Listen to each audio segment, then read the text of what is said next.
kasama ko nga yung bunsong kapatid ko na nuknukan ng mahiyain. Syempre mare, nandito rin yung bebe kong bida-bida. Kabod na lang kasing kumain ng gulay nung sinabi ni teacher na pinapanood siya. Scripted lang yan, may camera kasi. Napansin ko nga yung tsinelas ng bebe ko na parang may kakaiba. Nasira na pala, hindi pa nagsasabi. Ringat na remedyohan pa ng alambre pero bibilan ko pa rin ng bago. Ang lagay ba'y may pang-ambag ako sa inuman pero sa tsinelas ng anak ko'y wala. Syempre pangangailangan ng priority, hindi bisyo. Magrambo ka na lang kaya anak, pang isang kahong gin din to. Nagugutom na nga raw siya kaya kumain muna kami. Kaugali ko pa naman to na nagiging dragon pag gutom.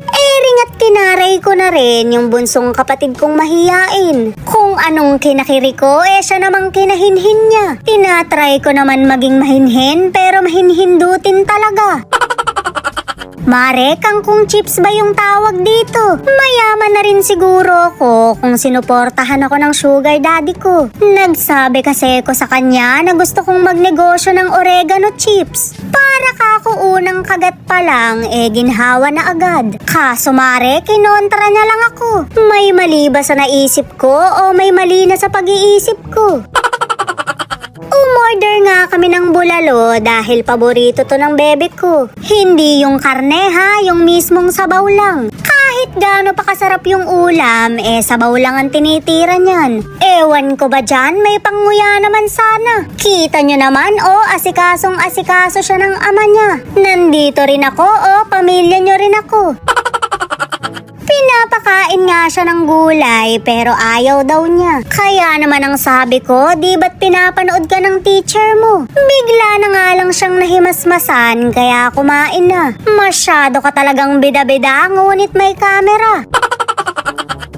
Mare, binigyan kami ng manager. Mas lalo talagang sumasarap ang pagkain, lalo na't libre. Napakaganda ko raw kasi, kaya ako inabutan.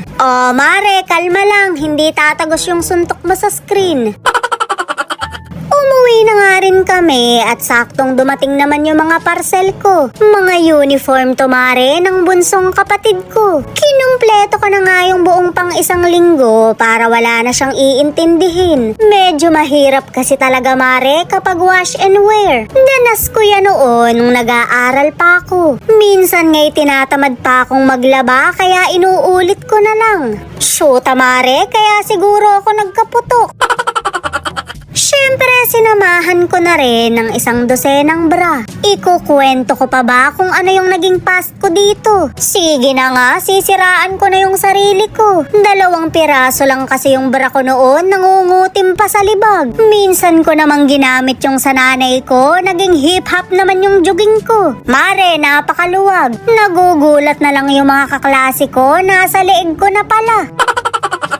Siyempre, sinamahan ko na rin ang panty para kumpleto. Pagdating dito mare, hindi na ako magkukwento. Tama naman sirang-sira na ako dito.